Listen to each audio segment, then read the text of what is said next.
Bonjour à tous, aujourd'hui je vous propose de réfléchir avec vous sur l'évangile du deuxième dimanche du temps pascal, Jean chapitre 20 versets 19 à 31. Ce passage nous raconte la rencontre décisive que le Seigneur ressuscité a eue avec ses disciples en présence de Thomas.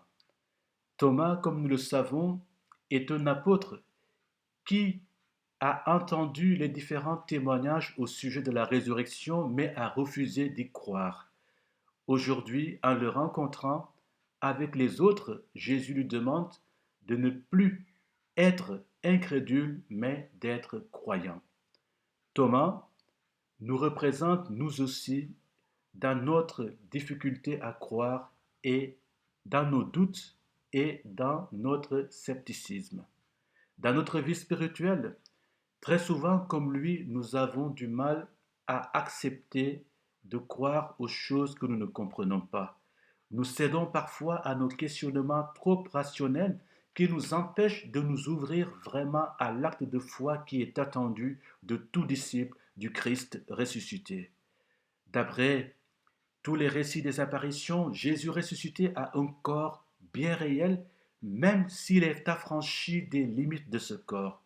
Oui, nous le savons, le corps de Jésus ressuscité est bien réel parce qu'il est possible de le toucher, mais en même temps, ce corps échappe aux lois naturelles de la physique puisque Jésus ressuscité peut apparaître où il veut, quand il veut, comme il veut, même quand les portes et les volets sont fermés, et il peut aussi de la même façon disparaître de manière instantanée et mystérieuse. C'est toute la difficulté à bien comprendre la réalité entourant la personne du Seigneur ressuscité.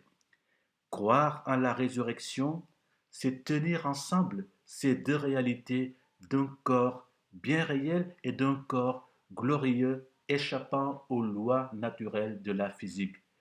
Ces deux réalités sur la personne du Christ ressuscité constituent, chers amis, le cœur même de notre foi chrétienne, car c'est bien notre corps personnel qui est appelé à ressusciter.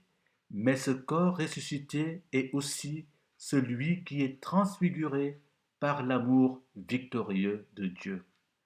Croire à cette résurrection personnelle nous aide à voir la grandeur et la valeur unique de chaque être humain, car dans chaque être humain, il y a une âme et un corps qui sont unis et qui, ensemble, ont vocation à participer à la vie éternelle.